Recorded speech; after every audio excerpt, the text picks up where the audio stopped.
que é a nossa nova diretora de diversidade, que está aí. Fez tudo isso acontecer também, deu uma força no backstage. Quero agradecer também a Rosana. A gente trouxe aqui um pouquinho, pensamos, né, bolamos o que a gente podia compartilhar com vocês na Flip desse ano. Né? Para me apresentar um pouco mais também, eu sou economista, sou mestre e doutorando em economia do desenvolvimento. Sou fruto da política de cotas, desde o doutorado, no meu ingresso no BNDES. E eu pesquiso a relação raça e economia política, né, mais ou menos desde o mestrado, atuando também no movimento negro. E aí eu quero também dar as boas-vindas, agradecer a Ediane Ribeiro, a Thalita Matos. Eu acho muito mais apropriado que a gente escute sobre delas mesmas, então eu vou pedir para elas se apresentarem na sequência. Mas o que eu queria adiantar, já falei para a Ediane, a minha psicóloga é fã da Ediane, sempre leva as escritas dela para a nossa sessão. Né? E a Thalita Matos também é uma autora muito inspiradora, está com um trabalho muito inspirador, transformador na Singuê, juntamente com Eliezer, que é autor também do livro, transformando a carreira de milhares de pessoas pretas. E, bom, antes de passar a palavra também, eu queria contextualizar um pouco essa proposta de hoje, né? E dentro da temática da mesa, né, democracia é território. Quando a gente fala em democracia e nesse contexto que a gente associa a raça, o oposto automático, acho que o assunto inevitável acaba sendo, então, o racismo, né, o machismo, as diversas opressões, a LGBTfobia, que impedem a completude dessa noção de igualdade e de justiça, né, nessa sociedade que é cronicamente desigual. E um debate antigo que surge e que recentemente foi sintetizado ali a partir de umas palestras da Patrícia Hill Collins, da Angela Davis e da Silvia Federici, segue a linha daquela pergunta: democracia para quem? Né? Para quem é essa democracia? E ali elas vão explorar, então, os limites do racismo, né, da sociedade patriarcal, os impactos e inflexões do sistema prisional, o trabalho feminino não remunerado, vão impor, então, a emancipação e a igualdade dos grupos minorizados. Então, reconhecendo esse contexto, né, pensando nisso, por óbvio que hoje a gente não vai dar uma resposta definitiva para essa pergunta, nem teríamos essa pretensão. Em A Cor das Oportunidades, Raça, Pertencimento e Liberdade no Mundo Contemporâneo, o que a gente vai fazer é falar, através das experiências e das reflexões da Ediane e da Thalita, sobre os caminhos possíveis para a emancipação, então, das pessoas negras nessa busca pela liberdade, né, no âmbito, então, das carreiras, do pertencimento, da sensação de pertencimento, sentimento de pertencimento, da liderança, saúde mental, autocuidado, enfim, num horizonte, numa perspectiva de construção de futuro. Que se por um momento não era uma realidade, não era um vislumbre, não era um horizonte, hoje a gente vê que passa a ser em determinados caminhos e como fruto da luta do movimento negro, do movimento de mulheres, né, organizado, do movimento das mulheres negras organizadas, a mulher negra latino-americana e caribenha. E, bom, por isso agora eu convido a todos e todas, com olhos, ouvidos bem atentos, que compartilhem com a gente o que a gente preparou nessa manhã da Casa Poéticas Negras da FLIP. Podemos ir na ordem alfabética, então, ouvir de vocês. A gente começa assim e vai fazendo um jogral. Ediane, por favor. Vou começar me apresentando, depois a gente te passa a palavra já, Thalita. E acho que a gente começa nosso bate-papo, que eu acho que é o importante de hoje, né? Fazer conversas que transformam. Eu sou Ediane Ribeiro, eu sou uma mineira que a Bahia deu régua e compasso. Nasci em Minas, fui criada na Bahia até os 10 anos de idade, moro no Rio de Janeiro há 15 anos. Um pouco mais de 15, é que com 15 eu parei de contar. E eu sou psicóloga, de profissão. Eu costumo dizer que eu sou uma bailarina no corpo de uma psicóloga, porque a interação entre a arte e a psicologia, acho que foram caminhos que eu encontrei para muito do que o Nathan colocou nessa bela fala que ele fez de abertura. E trabalho essencialmente com traumas, né? Tenho formação em psicotraumatologia, então essa é a lente que eu escolhi para olhar para os fenômenos humanos, que, embora seja trauma, que dá um impacto inicial, não é exatamente uma lente negativa e nem de um olhar para a dor. Trabalhar com psicotraumatologia é você olhar a potência que foi escondida pela dor. Então, é um trabalho, na verdade, de ver florescer o que a dor, às vezes, nos impede de caminhos possíveis. Então, hoje, o meu trabalho é dentro do cuidado informado sobre trauma, tanto como psicoterapeuta, como professora, como palestrante, enfim, instrutora de treinamentos. Obrigada, minha gente. Bom dia. Bom dia, bom dia. Eu sou Thalita Matos, eu sou filha do Leleco e da Marli, sou neta da Dona Maria e da Dona Dade. E sou mãe de 3 crianças que eu tive a coragem de trazer para a Flip. O Ben, a Pérola e a Serena. Sou esposa do Eliezer. Então esse é meu lugar no mundo. E também sou cofundadora da Singuê. A Singuê é uma consultoria que vem trabalhando nos últimos 6 anos com temas relacionados à equidade racial em grandes organizações, em grandes empresas. A gente, dentre muitos programas, trabalha com desenvolvimento de carreira de pessoas negras. Acho que agora a gente está perto de chegar a 5.000 pessoas negras que passaram pelos nossos programas.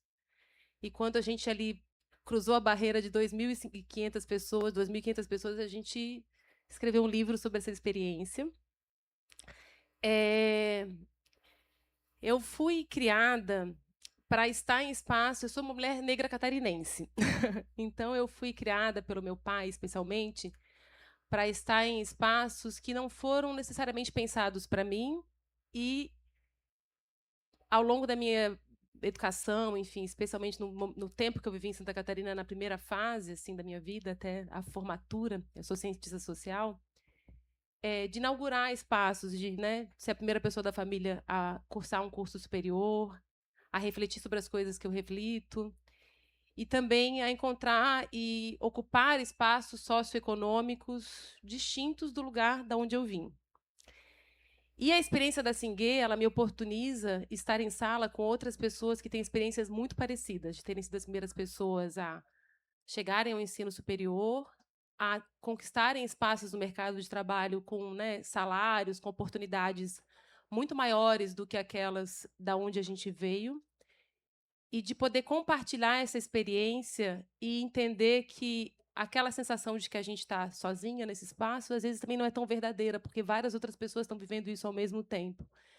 Então, acho que a gente vai costurar bastante essa ideia daqui a pouco, mas é isso que a gente traz. Queria agradecer demais. Eu recebi muitos convites muito legais esse ano, mas quando a Rô me chamou para essa mesa, após uma participação lá na Associação de Funcionários do BNDES, eu fiquei muito emocionada e eu chorei, porque escrever um livro é um ato de muita coragem, né? E para mim precisou de muita experiência antes para eu falar, bom, agora eu tenho uma história para contar. Eu e o Eliezer, a gente teve essa coragem. E estar na Flip é como se fosse, mais um passo assim de, nossa, sim, eu sou uma autora e posso compartilhar essa experiência com outros autores e pessoas interessadas naquilo que eu tenho para dizer e escrever. Então, é com muita humildade, ao mesmo tempo com muita dedicação, que eu quero trazer para vocês tudo que a gente tem experienciado na Singuê nesses últimos anos e tudo que eu tenho refletido sobre desenvolvimento, sobre carreira, sobre presença, poder e permanência de pessoas negras em espaço de poder e decisão. Muito obrigado por compartilhar, para ajudar a gente a conhecer vocês um pouco mais. Eu estou munido aqui com os meus exemplares e eles possuem dedicatória, então eu estou muito mais vaidoso e muito mais feliz de ter então meu exemplar com meu nomezinho ali pelas autoras. Quero agradecer também mais uma vez as autoras, né? Como a Thalita falou, eu acho que dá uma sensação, já não é a primeira experiência da Ediane, mas uma sensação daquela carteirinha, né? Estou com a minha carteirinha de autora apresentadora na Flip. E, bem, eu queria começar, Thalita, agora, perguntando para você, no seu trabalho você vem acompanhando, então, trajetórias de pessoas negras que foram capazes de construir, como você disse, presença, poder e permanência, né? Em grandes organizações. A partir dessas histórias, da metodologia ASA, né, ou ASA, que você traz no livro, que remete, né, ancestralidade, sabedoria presente e ascensão. Quais foram as principais escolhas ou estratégias, formas de agir que permitiram essas pessoas transformar o trabalho, né, num projeto de futuro? Entender que o trabalho poderia ser um projeto de futuro, um projeto de ascensão e dispor, então, de liberdade. Muito bom. Então, carreira para a gente, quando a gente fala sobre carreira, a gente está falando sobre escolha. Carreira pressupõe escolha. Qual que é a diferença de você desenhar uma carreira ou você ter um trampo? O trampo, o trabalho, ele muitas vezes é um trabalho relacionado às oportunidades que você tem, não necessariamente você tem escolhas, né? E não necessariamente o teu projeto de vida está costurado com o trabalho que você faz. Muitos dos nossos chegam ao mercado de trabalho, enfim, por necessidade e construindo, né, decência, às vezes, em contextos de trabalho muito insalubres. A história da população negra brasileira é uma história que se relaciona com o trabalho de formas muito duras, né, e muitos traumas envolvidos nessa relação. E essa geração que a gente tem acompanhado, na verdade, mais de uma geração que a gente tem acompanhado nessas grandes empresas, então, para dar uns exemplos para vocês, a gente atende desde fundações e organizações sociais como Fundação Itaú, Alana, Unicef, me ajudem aí. Há grandes empresas como L'Oréal, Natura, Nubank, Netflix, Gerdau, John Deere, esses são os nossos clientes. Então, esse olhar para a carreira como uma possibilidade de escolha, ele está disponível para alguns de nós. Alguns que, assim, como muitos de vocês também, tiveram na educação o caminho sem muita escolha. Ontem o Eliezer encontrou o Michael França e os pais dele, e a mãe dele falou assim, ele tinha duas escolhas, estudar ou estudar. Então, quantos de nós ouvimos isso? A gente precisava estudar. Estudar era a garantia que os nossos pais nos deram para que a gente pudesse ter uma vida mais confortável e chegar a espaços de trabalho mais decentes. Então, esse foi o caminho. Alguns de nós, além de estudar, conseguiu chegar a posições de trabalho, a empresas muito estruturadas, e, como eu falei, já com um salário inicial muito diferente do salário, né, dos seus pais, por exemplo, e olhar para aquilo como um projeto de vida. Então, assim, construir uma carreira, construir um patrimônio, escolher um trabalho que tem relação com aquilo que você acredita, ou com um legado, né, com uma transformação no mundo que você quer causar. Por exemplo, os trabalhadores de fundações, de organizações sociais, têm muito isso forte. Então, nessa perspectiva de carreira como escolha, de fato, a gente encontra um projeto emancipatório, assim, né? Bom, é a partir daqui, dessa estrutura, que eu consigo respirar, apoiar, inclusive, né, a minha família. Então, uma coisa que a gente tem muito compartilhado entre profissionais negros é o quanto que, a partir do momento que a gente chega a determinados patamares salariais, a gente começa a pagar plano de saúde para os pais, a gente começa a pagar a educação para os sobrinhos. Então, a nossa chegada num determinado lugar financeiro nunca é só nossa, é sempre compartilhada. Mas, de fato, é um momento ou um marco nas nossas vidas em que a gente começa a ter uma relação com o trabalho que envolve mais escolhas, né? Então, acho que aqui tem um lugar, tá, Natan? Esse lugar da escolha em si. E aí tem muitas estratégias, tem muitas coincidências, assim, além dessas que eu falei, entre esses profissionais que chegam nesses espaços. Tem um senso de solidão, ou tem um senso de dificuldade, às vezes, de fazer uma leitura sobre o que é aquele espaço, o que aquele espaço precisa de mim, porque, diferente dos colegas de trabalho, muitas vezes, né, pensando numa grande organização dessa, diferente dos colegas de trabalho em que você tem parentes, em que você tem um primo, um pai, que já foi um executivo, por exemplo. Então, aquela linguagem é quase como se um escritório na Faria Lima fosse a continuidade da casa daquela pessoa. Sabe? Hoje, um jovem branco que chega numa grande organização financeira na Faria Lima, ele está continuando uma trajetória de vida que foi predestinada para ele. E a gente sabe que essa predestinação ela é, né, um recorte social e político. Quando um jovem negro chega num escritório desse na Faria Lima, ele chega num ambiente físico, de cultura e de formas de se relacionar muito diferentes dos contextos culturais de onde a gente veio. Então, essa vivência de adaptação a esses espaços, ela é muito nova. Por isso que nos programas, e quando a gente reúne um grupo de jovens, a Diane teve com a gente num desses programas, por exemplo, quando a gente reúne esses jovens com essas histórias parecidas, a gente tem um lugar de chegada muito mais tranquilo e muito mais compartilhado. isso quando a gente encontra essa geração que entra junto, né? Se a gente vai pensar uma geração que já está no mercado de trabalho há 20 e tantos anos, e a gente reúne esses profissionais em programas de aceleração, o que a gente encontra são grandes achados do tipo, nossa, agora eu estou conseguindo nomear experiências que eu tive, que eu individualizei essas experiências, e agora eu percebo nesse grupo que essas experiências elas tinham marcadores sociais e raciais. Então, assim, não sei se eu respondi a pergunta, mas o que achei importante dar esse contexto, porque a gente tem muitas semelhanças e quando a gente reúne os profissionais que estão nesses ambientes, essas semelhanças aparecem e existe um lugar de conforto, uma ilha de pertencimento e de segurança nesse contexto, sabe? Posso comentar. Eu vou pegar o gancho do que a Thalita está falando sobre carreira como escolha, porque tem um lugar do meu trabalho que é a minha experiência individual como uma mulher negra, que passei por grandes organizações, que exerci cargos de liderança por mais de 10 anos em grandes organizações, e tem uma outra parte que é a escuta como psicoterapeuta e de grupos que eu faço hoje. E nessa lente que a Thalita trouxe, né, da carreira como escolha, que a gente já precisa de vários esforços para conseguir pensar carreira como escolha. Quando isso se torna de alguma forma possível, você vai entrar em espaços que não são espaços que você está acostumada ou acostumado a transitar, no sentido de a gente aprende muito só de olhar. E é um pouco isso, né? Essa continuidade de carreira que você fala do garoto branco da Faria Lima, é porque ele passou a vida inteira olhando para os pais, que passou a vida inteira olhando para os pais, fazendo essa trajetória.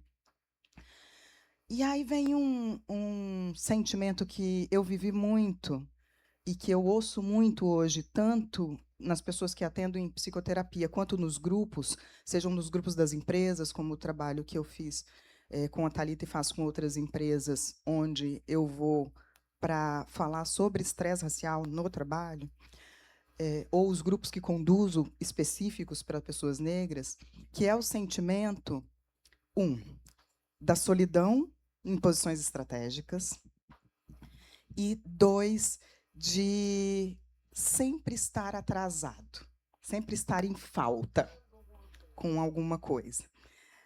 E aí eu já começo dizendo, eu não gosto desse discurso que nós temos que fazer 3 vezes mais para sermos respeitados, embora ele seja uma realidade. Mas eu não gosto desse discurso porque ele é adoecedor. E é isso que a gente está vendo acontecer diante de contextos em que a gente começa a acessar esses espaços, ainda estamos longe do ideal, pensando no país que temos, diante de todos os atravessamentos que Natan e Thalita já colocaram, e que essa plateia eu tenho certeza que tem muita consciência deles. Ainda estamos longe de um processo ideal, pensando num país de maioria de pessoas negras, e temos tão poucas pessoas em espaços estratégicos e de poder. Essa emancipação econômica, ela é essencial para a gente pensar em emancipação subjetiva, que é onde eu vou colocar minha lente, que é a saúde, inclusive a saúde mental. Então, eu vou trazer um pouco da contribuição para esse olhar dessa pessoa que chega nesse espaço e que, muitas vezes, vai transitar num espaço que é extremamente embranquecido, com regras que nem sempre são explícitas, e nós aprendemos a ler regras implícitas a partir da familiaridade com elas, e com uma pressão que ela já foi interiorizada, porque ela foi interiorizada desde criança para nós. A pressão de você tem que fazer 3 vezes mais, para mim, ela chegou na minha casa. Ela chegou dos meus pais.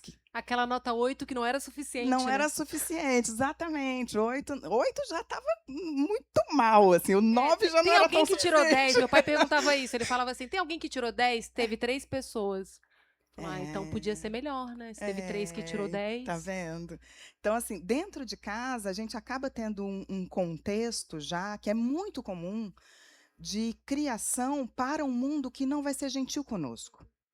E aí, isso é um ato de amor dos nossos cuidadores, dos nossos pais, mas é um ato de amor que carrega um sistema nervoso em ativação, em estresse, nesse dar conta.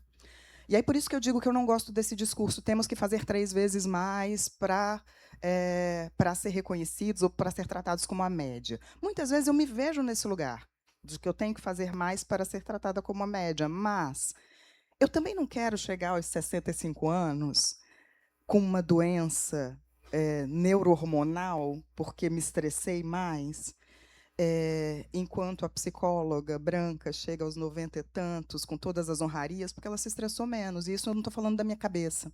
Não são vozes da minha cabeça. A referência são as pesquisas do trauma e do estresse racial. Então, o que a gente tem hoje, quando pensa em dados dentro da saúde mental da população negra e como isso se relaciona com atuar nesses espaços profissionais? Dentro do estresse racial, nós vemos uma ativação maior da circuitaria ligada à hipervigilância. O que é isso? É um tipo de circuitaria muito envolvido, de circuitaria neuronal, muito envolvida na experiência do trauma, na experiência do estresse. É quando o nosso corpo carrega, diante de uma situação que pode ser ameaçadora ou perigosa para nós, de estresse, para que nós possamos nos defender naquela situação. E essa descarga não é feita adequadamente. Isso é o trauma. É uma situação desafiadora, que carrega uma emoção, normalmente gerida pelo medo, porque é a identificação do cérebro de ameaça ou perigo, e que nos coloca nas nossas defesas de sobrevivência. Lutar, fugir, gritar por ajuda, buscar apoio social, congelamento, colapso. Defesas de sobrevivência. Entrar nas defesas de sobrevivência não tem nenhum problema. O nosso corpo ele veio preparado de fábrica para isso, para ativar em situações estressoras e depois descarregar. O que ele não veio preparado foi para estar em estresse crônico, em estresse constante. E esse é um ponto importante quando a gente pensa na saúde mental da população negra, e principalmente dentro do trabalho, e principalmente dentro de um trabalho em espaços estratégicos e de poder mais embranquecidos. Por quê? Porque esse estresse agudo, que não teria problema nenhum se fosse uma situação pontual, se torna um estresse vivido no tempo, e aí tem estudos dentro de neurociência e de estresse racial que vão estudar o cérebro em funcionamento de pessoas negras e vão nos ajudar a entender sentimentos que muitas vezes nós temos e não entendemos. Como, por exemplo, a ideia da hipervigilância, de que o perigo pode vir a qualquer momento e de qualquer lugar, a ameaça. Isso começa muito cedo. Começa dentro de casa, nesse ato que é de amor e de afeto dos pais, mas que está tentando nos preparar para um mundo que não é gentil conosco. Para vocês terem ideia, tem uma pesquisa que cunha o termo The Talk, a conversa. A conversa, dentro do estresse racial, é a expressão utilizada para conversas que pais de filhos negros têm com seus filhos sobre abordagem policial. Eu não preciso ir muito longe na explicação dessa pesquisa para imaginar que quem tem filhos negros aqui sabe qual é o conteúdo dessa conversa. Vocês têm uma ideia? Não correr na rua, não entrar em lojas com grandes mochilas, não sair sem documento. Como que essa pesquisa olhou para essa conversa importante? O que ela provoca numa criança que está no seu estado de exploração do mundo, de mais criativo, e ela vai começando a compreender que ela pode ser vista como ameaça o tempo todo, e ela vai se sentindo ameaçada em função disso. Aí começa a ativação desse estado de hipervigilância, e ele não para mais. Por isso, temos nas pessoas negras, não só na saúde mental como na saúde física, a incidência de alguns adoecimentos que são hormônio-dependentes. Né? Maior incidência de miomas em mulheres negras, hipertensão arterial, que até bem pouco tempo a ciência psicológica e a medicina olhavam para esse dado excedente da depressão, da ansiedade na população negra como é genético. e parava por aí. Isso é só descritivo, isso não explica o fenômeno. E hoje a gente entende isso como desfechos de um estresse racial transgeracional. É nesse corpo que nós chegamos no trabalho. Por que eu fiz essa introdução toda? Porque é com esse corpo e é com esse funcionamento mental que a gente chega no trabalho. E isso faz com que essa ativação, muitas vezes, nos faça ler as situações ou para mais ou para menos. Ler situações que são seguras como situações ameaçadoras, uma reunião de trabalho, por exemplo. Então, eu posso chegar numa reunião de trabalho onde as expressões estão neutras, porque a pessoa está uma pensando no que ela tem que falar, a outra está pensando na conta que ela tem que pagar, a outra está pensando no menino que está com febre em casa. E eu posso ler essas expressões que são neutras como expressões de desaprovação a partir dessa ativação de hipervigilância. Isso muda a forma como eu me expresso nessa reunião. Isso muda a forma como eu olho para o meu desempenho. Isso muda a forma como eu aprendo. Isso muda a minha criatividade no espaço de trabalho.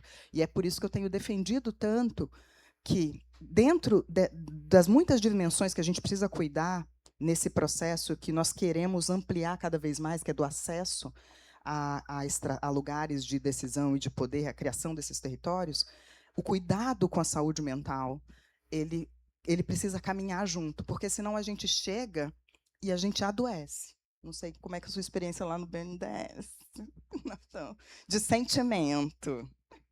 Olha, essa conversa está perigosamente parecida com a minha sessão de terapia. Então, mas na verdade, e também a fala da Thalita me trouxe uma lembrança muito curiosa. Quando eu estava no primeiro estágio durante a graduação, eu estagiei numa empresa de bens de consumo muito grande, né, nacional, multinacional, do setor de bebidas e tal, e tinha um clima muito competitivo. E eu estava numa área muito curiosa, porque ela tinha a particularidade das pessoas estarem ali por saberem mexer no Excel. E eu ia bem nesse estágio, e eu estava me encaminhando para o final da minha graduação. E eu decidi que eu ia sair desse estágio, porque eu queria estudar. Também sempre ouvi, você precisa estudar muito, estudar mais. Eu sempre detestei estudar. E por isso que eu terminei a graduação, fui fazer mestrado, fazer doutorado, apesar de detestar, eu não consegui parar de estudar. E aí eu fui conversar com a minha gestora na época, que era uma mulher negra, uma posição de destaque ali, era um centro de informações gerenciais, e ela era historiadora formada pela USP, e estava totalmente deslocada naquele emprego. E eu fui conversar com ela e disse, olha, eu não quero mais, né, o estágio, não quero ser efetivado. Ela falou assim, é uma pena, porque a gente gostaria muito de efetivar você. E ela me disse uma conversa que eu demorei muito tempo para entender. E entendi a duras penas, porque a academia é um lugar bem complicado. Ela falou assim, olha, eu chego no fim do mês e consigo escolher a cerveja que eu vou tomar. Como ela era formada em História pela USP, o marido dela, as amizades dela, eram todos professores. E eles não tinham essa liberdade, né, colocado nesses termos, de fazer essas mesmas escolhas, né? Então essa foi uma ideia. Na época eu falei assim, tudo bem, né? Isso diz pouco para mim, né? Eu tô querendo outra coisa, quero explorar outros.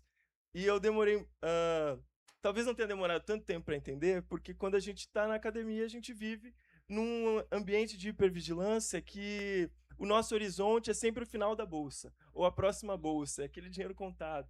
A academia é um ambiente também que, assim como a Faria Lima, parece a continuidade da casa de certas pessoas, né? E aquelas pessoas não são as pessoas parecidas conosco, né? Então, isso me trouxe experiência também. E outra coisa que eu gostaria de comentar é que o The Talk lá em casa, ele foi extremamente particular, porque eu sou filho de policiais militares do estado de São Paulo, né? Foi técnico. Então, minha mãe, enquanto uma mulher negra, uma policial militar do estado de São Paulo, ela teve essa mesma conversa comigo, né? E ao ter essa conversa comigo, é uma coisa que fica... É uma pessoa ali na sua frente fragmentada, né? Ela me dizendo, você não deve confiar nos meus colegas de trabalho, né? Eles são uma ameaça para você por causa do jeito que você é, por causa do jeito que você nasceu, né? Enfim, então, essas lembranças aqui me trazem num lugar muito específico. Mas eu queria ainda, Ediane, ouvir mais um pouco você. Bom, aproveitar também o que você disse, e a gente pensa, então, em pessoas negras alcançando posições de liderança, ampliando, então, a renda, conquistando esse reconhecimento e continuando relatando, então, essa sensação de deslocamento, de não pertencimento, né? E você explicou um pouco por que isso acontece, né? Um pouco o que essa experiência revela e imprime nos corpos das pessoas. E eu queria que você falasse um pouquinho mais sobre, então, quais são os horizontes, né? E também os limites dessa ascensão social como um caminho para a liberdade. Então, se você pudesse explicar um pouquinho mais para a gente nesse contexto. Certo. Aí eu acho que eu vou ter que convidar a Neuza Santos para essa conversa in memoriam, que provavelmente muitos de vocês conhecem. A Neuza foi psiquiatra, psicanalista, tem um trabalho extremamente importante que só agora começa a ser reconhecido nas graduações de psicologia, mas ainda também muito incipiente. E um dos seus escritos mais famosos se chama Tornar-se Negro, as vicissitudes da pessoa negra em ascensão social. E ela tem uma frase que eu acho que eu não precisaria falar nada. Eu acho que essa frase dela nesse livro resume a minha resposta para o seu questionamento, que ela diz, muitas vezes, a pessoa negra em ascensão social paga por essa ascensão com a própria identidade. Esse é o nosso risco. Ao acessar esses espaços, como nós vamos estar nesse corpo que produz estresse diferente, a gente precisa entender que isso não é um talvez, isso é bem documentado e não consensual na ciência moderna do estresse. Isso vai nos levar a formas de nos defender muito diferentes. Eu falei agora há pouco de ver situações que são seguras como ameaçadoras, e o inverso também acontece. Ver situações ameaçadoras como se fossem seguras, porque as vias de amor e de afeto foram confundidas no passado. Posso comentar porque eu acho que quero trazer 2 exemplos assim de situações que a gente, né, que eu pude em conversas com participantes dos nossos programas. Tem uma coisa que impacta diretamente a performance, quando a gente está falando nessa linguagem mais de como as pessoas são avaliadas dentro do contexto de trabalho, que é a quantidade de preparação emocional e técnica que uma pessoa precisa fazer para participar de uma reunião. E muitas vezes esse excesso de preparação ele já vem na projeção da ameaça. Então, eu me preparo para me dar mal. E isso é óbvio que impacta a performance, impacta como a pessoa se posiciona, impacta que escolhas de comunicação ela faz, impacta que alianças, porque no contexto profissional a gente precisa, né, construir alianças, a gente precisa. Então, acho que aqui tem muitos exemplos de situações como essa, um excesso de preparação e uma entropia que a gente fala, né, um excesso de gasto energético, que ele é drenado da minha capacidade técnica de fato oferecer. Então, o Natan é um cara que tem toda essa experiência. O que ele tem para oferecer, ele foi contratado pelo BNDES para oferecer a perspectiva, a liderança de pensamento dele e o técnico que ele é. Só que imagina que parte dessa energia ela é gasta nessa preparação esperando o pior cenário. Por outro lado, a gente também viu contextos, isso tem mudado, tá? Mas nos últimos anos, a pauta da equidade racial ficou meio trend em algumas empresas, que se demonstraram publicamente, né, muito amigáveis, que têm metas públicas de contratação de pessoas negras para espaços de liderança, que fomentaram os grupos de afinidade. Isso tem mudado nos últimos anos. Mas que criou, dentro da corporação e na cultura, uma falsa ideia de ambiente seguro. E nessa falsa ideia de ambiente seguro, a gente viu turmas de trainees, por exemplo, entrando, né, Carol? E falando tudo para todo mundo, tipo assim, achando que a sua gerente, que o seu coordenador é a sua brother, que como ela é uma aliada, você pode falar para ela do que você está insatisfeito, você pode, né, se expor. Então, nossa, Diane, assim, é muito nítido quando você traz, porque eu vejo as situações ou do excesso de estresse para um excesso de preparação e um gasto de energia para uma situação que não precisa esse gasto, que ela é uma situação técnica, né, ou que ela é uma situação de trabalho e ela é diária e você tem essas reuniões com uma certa recorrência, então você imagina o gasto, e aí isso impacta na avaliação, e lá na frente isso vira um desligamento, vira uma baixa avaliação, e isso tem consequências graves na vida dos profissionais, e é isso que a gente tenta, né, trabalhar com as lideranças. Por outro lado, uma falsa impressão de segurança se o tema racial ele se tornou de alguma forma mainstream, ele se tornou de alguma forma, né, popular ou politicamente correto dentro das organizações, especialmente as pessoas mais jovens, confundindo esse lugar de segurança e deixando de ter uma postura que ela precisa ser política também no ambiente de trabalho. Então, acho que uma coisa que a gente faz muito com a Singuê é essa compartilhar essa sinceridade de que nos espaços de trabalho as relações são transacionais também e que elas exigem determinados comportamentos, esses comportamentos são políticos e que às vezes o seu lugar de segurança, de desabafo, de conexão emocional, ele está em outro lugar que não necessariamente no ambiente de trabalho. Desculpa te interromper, mas é porque me veio as duas imagens. Foi ótimo, adorei, Thalita, foi ótimo, porque acho que concretiza esses exemplos e me lembrou uma outra coisa, enquanto você falava, me abriu para um outro lugar de raciocínio, que é, nesses contextos, o trabalho, minha gente, é local de integração subjetiva. É onde nós fazemos também construção de quem somos. Então, quando a gente está, seja no gasto energético ou não vendo as microviolências, as microagressões, as discriminações, nós estamos em extremos opostos de defesas de sobrevivência. São dois lados da mesma moeda. É tão exigente para o nosso organismo ver perigo onde não tem o tempo todo, quanto negar o perigo. Isso causa essa ativação o tempo todo. E pensando em trabalho, que foi o que a sua fala abriu muito, me lembrou uma coisa que eu tenho trabalhado muito com os grupos de pessoas negras, que é, no trabalho, como espaço de integração subjetiva, nunca é objetivo.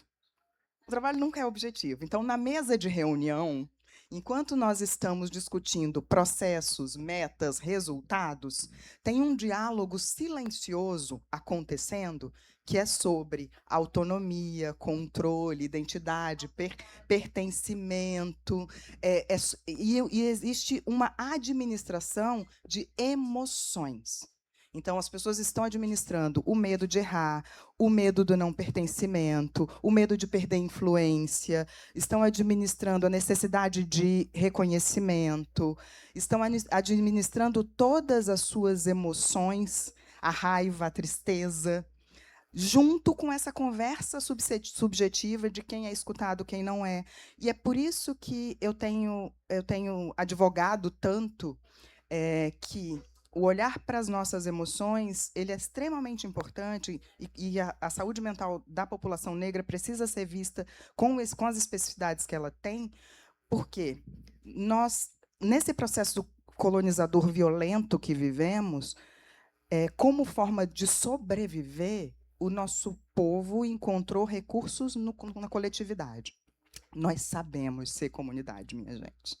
Isso não tenham dúvidas. Eu estava escutando Conceição Evaristo algum tempo atrás no G20, numa homenagem que ela recebeu no G20, ela falou o seguinte, uma frase que eu vou repetir aqui, ela disse: tem cabido ao nosso povo ensinar humanidade aos nossos colonizadores, porque se o nosso povo fosse um povo violento, não teria sobrado pedra sobre pedra. É que nós somos um povo muito pacífico para lidar com um processo que é de desumanização. Então, o processo de colonização ele é um processo de desumanização, de destituição de corpo, mente e espírito. E aí, essa placa me deixa nervosa. E aí eu vou finalizar dizendo que, quando eu penso em saúde e carreira, eu penso num pêndulo, que aí eu entro nos caminhos que você falou. Eu penso num pêndulo que nós precisamos o tempo todo ter em mente, que é entre o individual e o coletivo.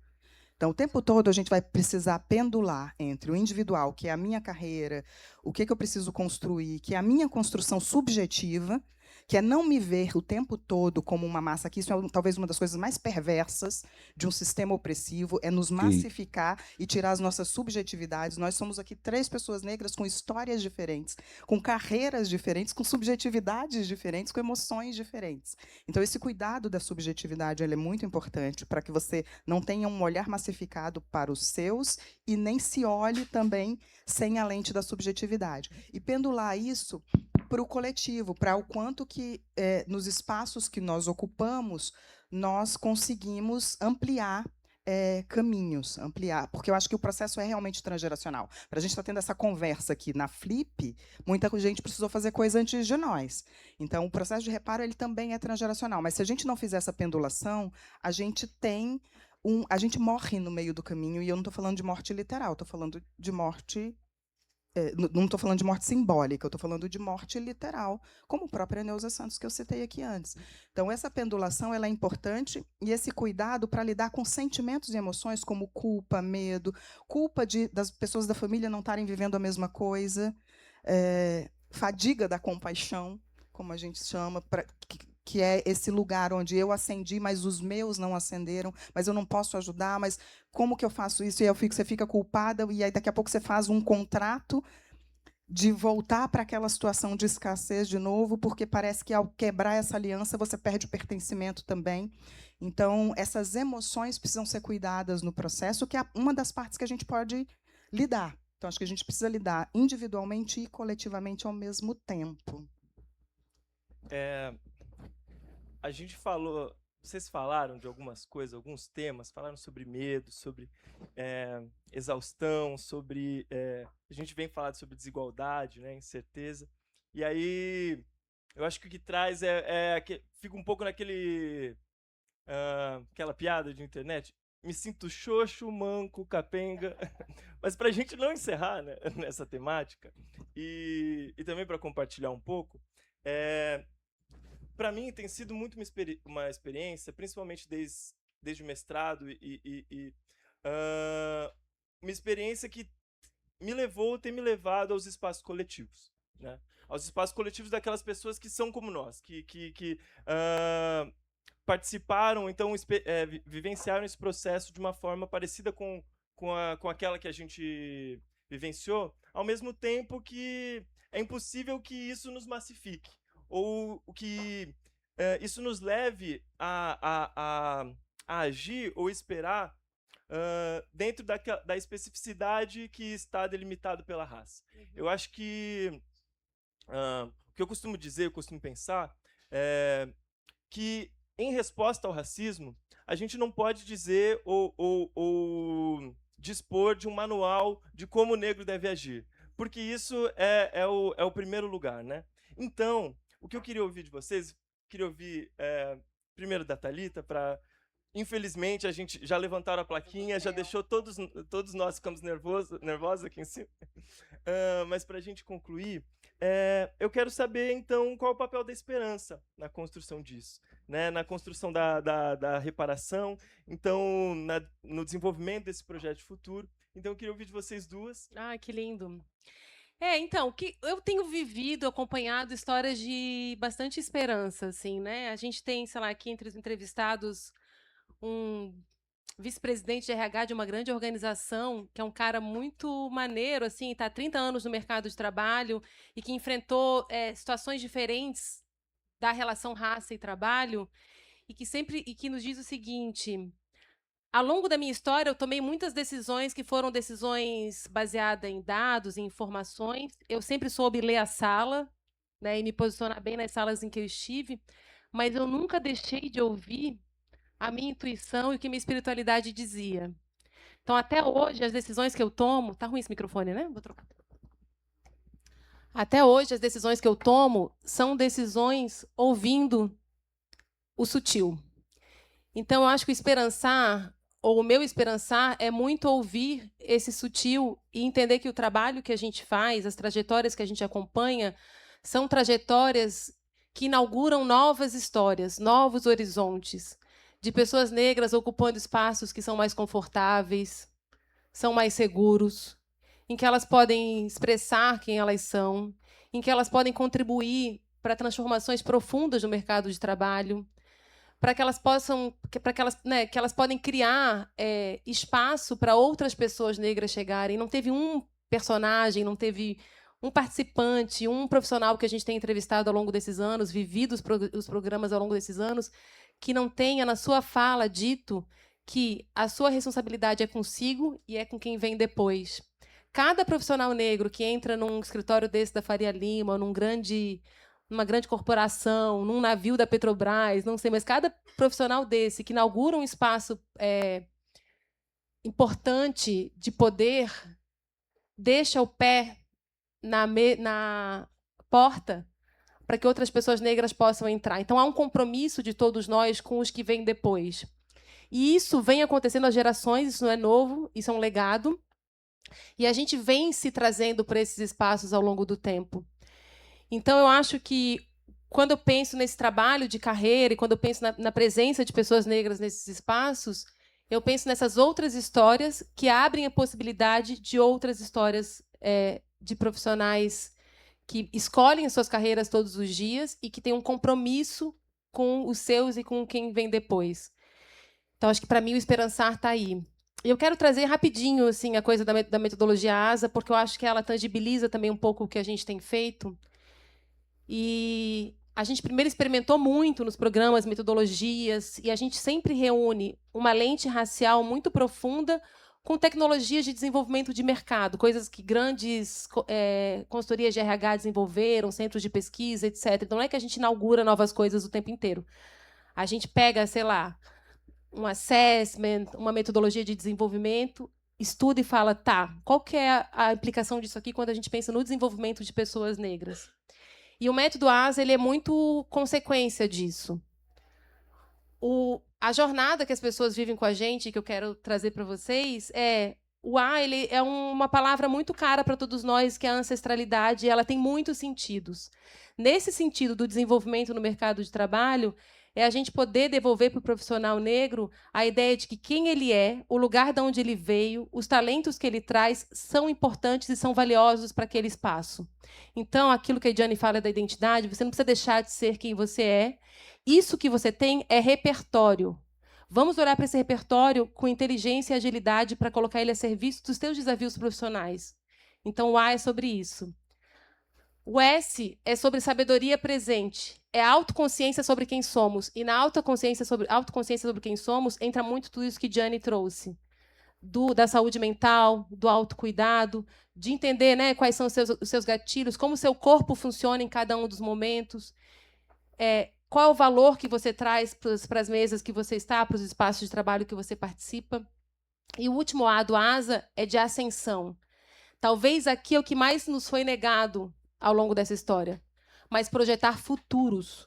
E futuros planejados, futuros possíveis, futuros em que a gente permanece economicamente confortável, em que a gente permanece nos espaços de poder que a gente conquistou, em que a gente contribui para os que vêm depois e que a gente constrói, sim, prosperidade, patrimônio e uma vida mais segura também para os nossos, pensando nas nossas filhas, pensando nos nossos velhos, né, Diane?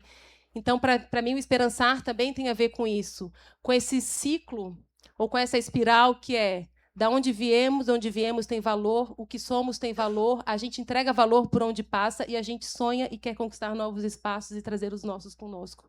Então, é sobre isso. Obrigada, gente.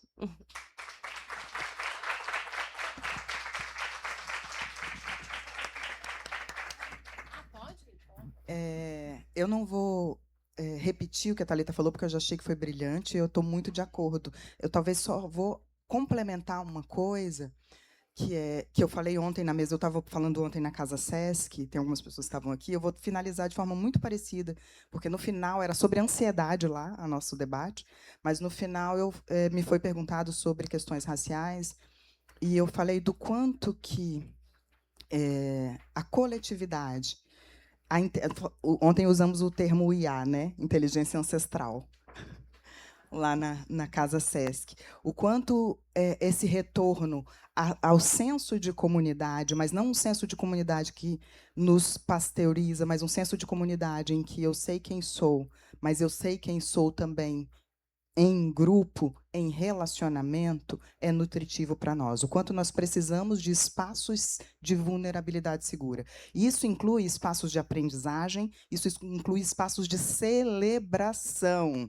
Sambemos, celebremos, porque, sim, o nosso corpo precisa da alegria para lidar com toda essa carga estressora que a gente passa coletivamente, e a gente precisa de relacionamento. Não existe, minha gente, nada mais curativo do que bons vínculos. Então, nós precisamos do aquilombamento como espaço de troca de amor e de afeto, Porque, inclusive, muitas vezes, e eu vou falar de mim, porque nós é muita gente, mas eu precisei aprender a receber amor já bem grandinha. Então, nós precisamos desse exercício do afeto como uma arma poderosa para que nós alcancemos esses espaços de poder, de decisão, para que eu continue sendo bem afropade como sou, e sem me envergonhar disso, bem Helena, que eu estou agora, bem afropade, sem me constranger, porque a emancipação financeira é importante para nós e muitas vezes isso nos gera constrangimento. Então, nós precisamos coletivamente realmente ultrapassar isso. No mais, eu concordo extremamente com tudo que a Thalita falou, que o reparo é transgeracional. Então, qual é o tijolo que a gente está deixando para quem vem depois, mas lembrando que a gente precisa pendular sempre entre ser individual e coletivo ao mesmo tempo. Se a gente fizer a escolha por um ou por outro, nós vamos cair em armadilhas muito perigosas. Obrigada.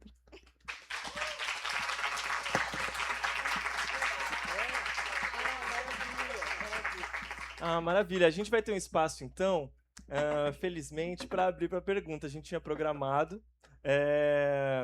Aí as plaquinhas começaram a subir. Fiquei nervosa com a diva da plaquinha aqui. E bom, então, vamos abrir para perguntas. Perguntas ou comentários, ideias. Você pode discordar também, tá, gente? A discordância é livre também. Já que não veio ninguém na minha frente. Mas, assim, gente, incrível, né? As ideias, tudo isso a gente vai sedimentando. E eu acho que cada vez que eu escuto vocês, eu sedimento mais isso em mim para atuar mais assim. E aí a minha pergunta é mais para você, Natan, porque acho que a gente ouviu muito as mulheres incríveis aqui. E você performa e esteve nos dois mundos, o acadêmico e o corporativo.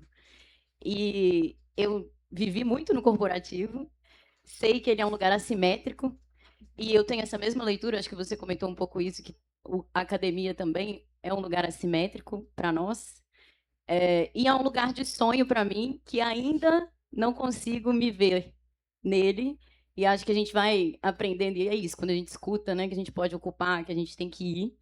Mas eu queria que você me contasse um pouco sobre, contasse para a gente, né, um pouco sobre essa experiência dúbia, o modus operandi parecido e diferente, e o que você me diz, assim, quando, né, depois de passar por esses dois lugares e escutando tudo isso que a gente ouviu aqui, qual é o seu esperançar para a gente ter uma proximidade desses mundos e para que pessoas como eu e como nós possam ocupar esses espaços também? Estava esperando que fosse mais fácil essa minha função de mediar, só ficar passando a bola para elas. Mas bem, uma vez minha tia brigou comigo. Minha irmã veio com uma ideia mirabolante, uma coisa assim e tal. E aí eu falei para minha irmã: Laura, que ideia de jirico. E aí minha tia viu aquilo e brigou comigo. Muito séria comigo. E ela falou assim: existem dois tipos de pessoas, minha tia. Aqueles que são semeadores de sonhos e aqueles que são ceifadores de sonhos. E a partir da minha experiência na academia, eu poderia muito fácil ser ceifador de sonhos. Mas não. Eu quero me colocar, né, nessa posição de semeações, porque assim como o restante de todas as nossas experiências, como pessoas pretas, né, num país como o Brasil, enfim, como eu falei no começo, frente às desigualdades crônicas que a gente observa na nossa sociedade, a academia é um lugar de particularidade disso e de projeção disso. Eu recorri à terapia a partir do momento muito duro e muito forte de racismo que eu sofri no desenvolvimento da minha pesquisa. Então, é um espaço que catalisa isso com muita força, né? Como é o mercado de trabalho, como é uma ida ao mercado para comprar 1 litro de leite. E qual foi a saída? Qual é a resposta? Né? Qual eu acho que é a grande sacada, né? Por acaso, ou talvez não por acaso, a gente é muito bom naquilo que a gente faz. E a gente duvida muito disso, né? Eu consegui, as pessoas que eu conheci, né, nessa trajetória, conheci pessoas excelentes, muito boas, e que duvidavam muito disso, né?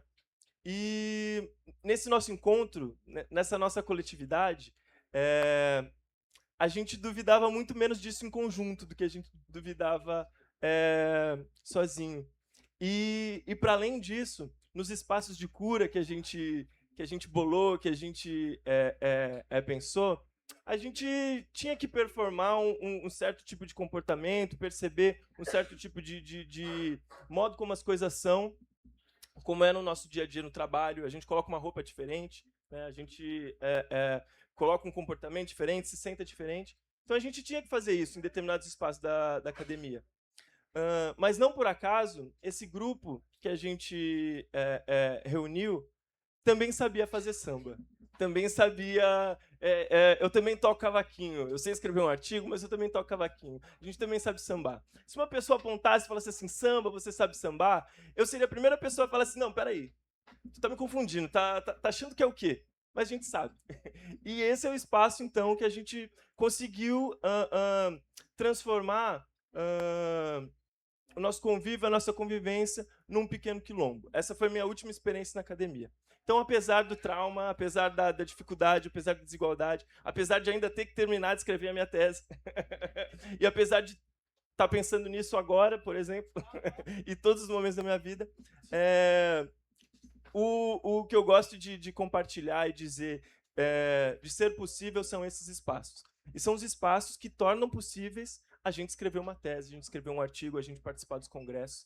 Então, a academia é um lugar, assim como o mercado de trabalho, muito duro.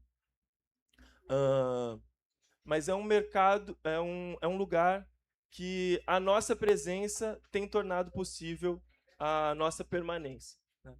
Então é isso que eu gostaria de compartilhar.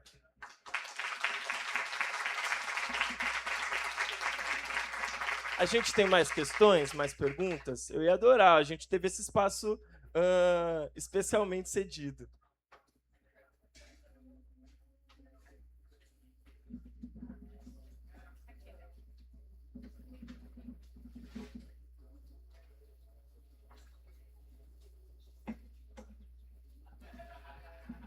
Bom dia. Então, meu nome é Jussara. Não sei se é uma pergunta, mas se é um comentário. Me deixa muito feliz ter participado desse lugar. E eu acho que eu sou uma pessoa, que eu sou neta de um avô negro, que não foi reconhecido assim em família, uma bisavó indígena, que ninguém fala nada dela. Então, eu sinto que eu nunca tive esse lugar, né, de me sentir uma pessoa nem indígena, nem preta, e eu sou uma branca que não é muito branca. Então, assim, é um lugar onde a gente também não se reconhece muito como qual o lugar de fala, né, que eu tenho como uma mulher branca, onde hoje eu estou escrevendo e o meu próximo livro vai ter uma família preta com posses, porque esse lugar, né, do negro que deu muito certo, ele é um lugar muito pouco falado, né? E eu tenho uma amiga que ela é uma grande amiga, preta, que hoje trabalha numa empresa internacional e que foi receber um prêmio no México, e ela estava lá como a única preta, né, desse lugar.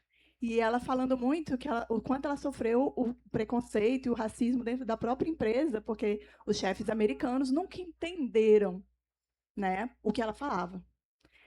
Nunca entenderam esse lugar do racismo que ela sofria.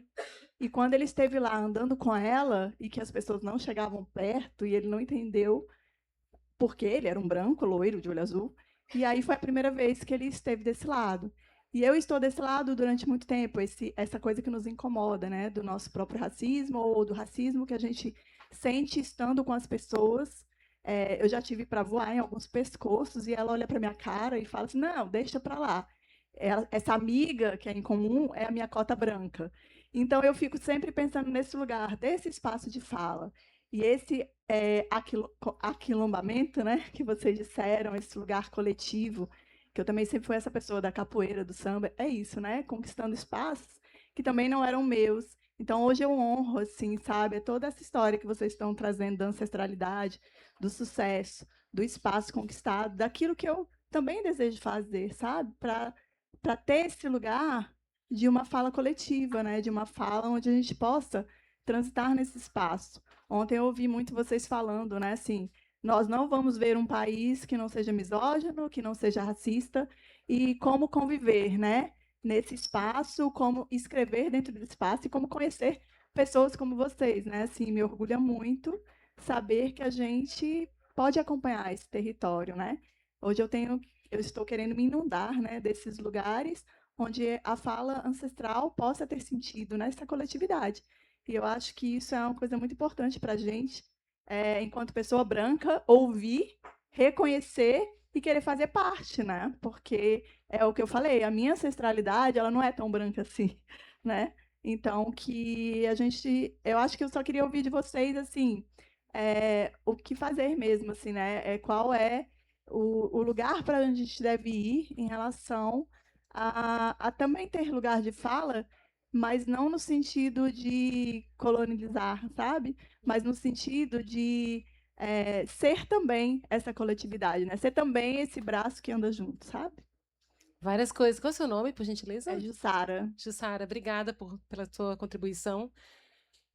O teu lugar de fala é esse lugar que você falou, né? Consciente de que você tem um fenótipo de uma pessoa branca, tem a passabilidade de uma pessoa branca, e pode e deve beber né, e conviver nas culturas negras e culturas que você, né, enfim, admira, quer estar junto, também quer alimentar a sua arte, sempre consciente de que o teu lugar é um lugar diferente de uma mulher negra, mas tem um lugar, tem uma voz importante. E todos nós, pessoas negras e não negras, temos um lugar no debate sobre o racismo. Todos nós, pessoas negras e não negras, temos uma missão de enfrentar e desmontar o racismo como um sistema, né, cruel, não só com pessoas negras, né? Porque se você não só com pessoas negras, que tem efeitos na vida de pessoas negras e não negras. Eu acho que a consciência de que pessoas brancas também sofrem ou vivem efeitos do racismo é importante. Porque talvez, né, se você e o Natan entrarem numa loja, o segurança vai decidir perseguir ele, não você. E aí vocês dois estão sendo impactados pelo racismo, na medida de que a leitura racial ela é feita e a consequência da leitura racial ela é feita entendendo talvez o Natan como um perigo e você como uma pessoa que pode transitar. Então, quando eu tenho trabalhado muito com lideranças não negras, essa consciência ela é importante. E é esse o lugar de fala, é esse o lugar de contribuição. E tem uma outra coisa muito importante. De todas as pessoas que a gente entrevistou no livro, pouquíssimas tiveram um líder negro. Então, você não encontra um cara desse que está há 20 anos no mercado financeiro que teve um gerente negro há 20 anos atrás. Ele é o primeiro gerente negro, ele é o primeiro diretor negro. E muitos deles disseram, olha, eu tive um líder, um chefe, que me orientou, que me mentorou, que esteve próximo, e ele foi muito importante e determinante na minha jornada profissional. Então, existe, sim, esse lugar de patrocínio que é importante que pessoas brancas que estão em espaço de poder tenham com profissionais negros. E é importante que esse lugar de patrocínio ele também seja consciente dessas consequências, né, raciais que são vividas por pessoas negras e por pessoas não negras. Então, tem esse espaço, especialmente nesses ambientes que eu estou, que são ambientes corporativos, espaços de alianças que são estratégicas e importantes para visibilidade de profissionais negros. Então, assim, quando tá acontecendo, por exemplo, uma reunião que vai decidir sobre quem é o sucessor para determinada vaga, eu preciso de 3 pessoas brancas naquela sala defendendo 2 profissionais negros, entendeu? Porque não tem ninguém lá ainda no comitê executivo. Alguém vai precisar ter esse papel e olhar e falar, olha, aqui a gente tem 10 sucessores. Aí vocês estão falando de 10 sucessores homens brancos. Tem alguma coisa errada com a nossa lista. Vamos rever essa lista? E vai ser uma pessoa branca naquela sala que vai fazer isso, enquanto eu não tiver um vice-presidente ou um diretor negro naquela sala para fazer essa defesa também. Estando consciente de que essa não é a responsabilidade da pessoa negra, né? Mas, então, essa leitura e essa... Enfim, e essa sensibilidade e esse compromisso político de olhar a não presença e trabalhar para uma presença de profissionais negros em determinados espaços é um papel, não sei se eu vou chamar de lugar de fala, porque, inclusive, a autora está por aí, né? Mas é um lugar de poder e de responsabilidade das pessoas não negras que estão hoje em espaços de poder. Alguém vai precisar levantar para uma pessoa negra sentar.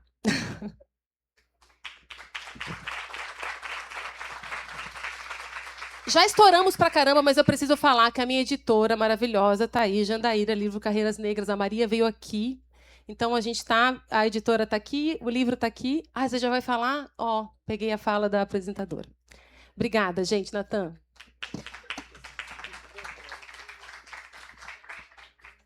Eu vou só me despedir e um segundo sobre a pergunta da Ju, que é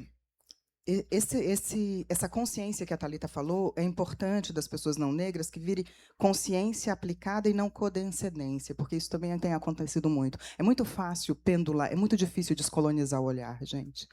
E é muito fácil pendular do papel do opressor para o papel da tentativa do salvador, que você continua no protagonismo. Então, outro dia eu estava sentada num restaurante em 3 mulheres negras, um restaurante caro, éramos as únicas pessoas negras na mesa. A gente não conseguia conversar, porque os garçons nos interrompiam a cada 5 minutos, perguntando, tá tudo bem? Você quer mais alguma coisa? Tá tudo bem? Eles receberam um treinamento equivocado. Então, é não se equivocar nesse olhar do que a Chimamanda vai chamar de arrogância bem intencionada.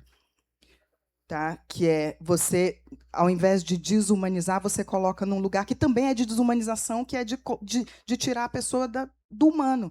Então, nós precisamos de cultura, de espaços de empresas, de espaços do poder, onde você tenha negros vivendo, errando, acertando, humanos. Celebrando.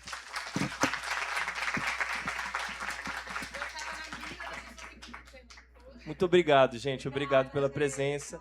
Obrigado pela Ediane e pela Thalita.